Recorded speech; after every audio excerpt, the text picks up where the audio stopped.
You are all here, we're all here because we know HR is important, but if you're like us, you don't have like an extensive HR department. In our case, we have no HR professional. And unless you're like Deere or one of the bigger companies, you certainly don't have like departments who are experts in like employment law and recruiting and compensation and all that kind of stuff. You're kind of flying by yourself with a small department. And so what we did a couple years ago is we became members of MRA. They are our HR department, and I'm just going to share with you a few things we've done with them. So we need to get legal with like our postings, you know, like you're supposed to have things like the minimum wage and all that kind of stuff like posted somewhere. We had no idea, but they do, and so now we have all that stuff posted. Oh, by the way, don't tweet that. Don't. In fact, we operate a fleet of trucks. We drive all over 23 counties rescuing food and distributing out to 300 food pantries. And when you operate a fleet of trucks, you're supposed to have a drug testing program. But when I got to the food bank in 2015, we did not. We do now. And there's like all kinds of like legal things that are really important. I saw this we're going to talk about. You really need this test. I guess in our case we do. But there's laws about like doing that properly, and there's training you're supposed to have and all that kind of thing, and MRA got us legal with that. The next thing we had them do was update our employee handbook.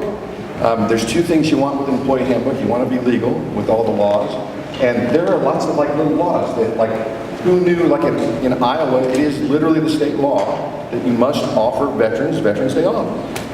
Who knew? I didn't know. But now we know, and it's in our handbook. But they didn't just give us the same handbook that they've given to everybody and have it be like a boilerplate for everybody.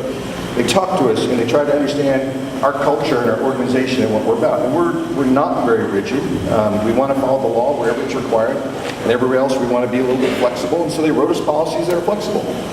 Most handbooks have like, there's this many floating holidays per year.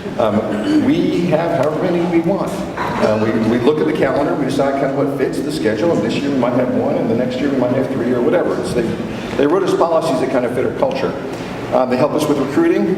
We posted a new job, about a year ago, and we knew we were going to get buried with applications because the title program coordinator is like lots of people are interested in that sort of thing, particularly with us.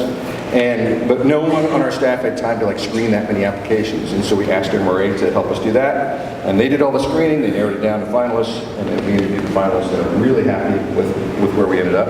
But then we had another job that we had the opposite situation, that we weren't happy with the applicants we're getting, and so then we got MRA involved with that, and they went out and found us qualified candidates, and we're really happy with that hire. We're currently using them to put together a whole compensation system, define salary ranges and position and range and all that kind of thing. So basically we treat them as our HR department. They have a whole bunch of resources online. They have roundtables and trainings that you can go to, and they have a wonderful hotline when you get to the what do we call it, one of those dreaded personnel issues, and you need to know how to handle that right. You literally could just call the hotline and get help with that. The other beautiful thing is you only pay for what you use. So we basically treat them as our HR department. We pay only as we go, as opposed to just kind of having a set fee. Now, anytime I'm in front of a group, it's important for me to make sure that you know that 1 in 8 people in our community don't have enough food, 1 in 5 kids, and the only thing it would take to end hunger in our community is for everyone to commit to never throwing away food that could still be eaten by someone in need. And I promise you, food does not expire, so you're never allowed to use the term expiration date for food ever again. We call that the donate date, and we'll be glad to have that food and get that if somebody needs it. So in a moment, I'm going to ask all of you to thank MRA for making tonight possible. I'm going to thank them for everything they do for us.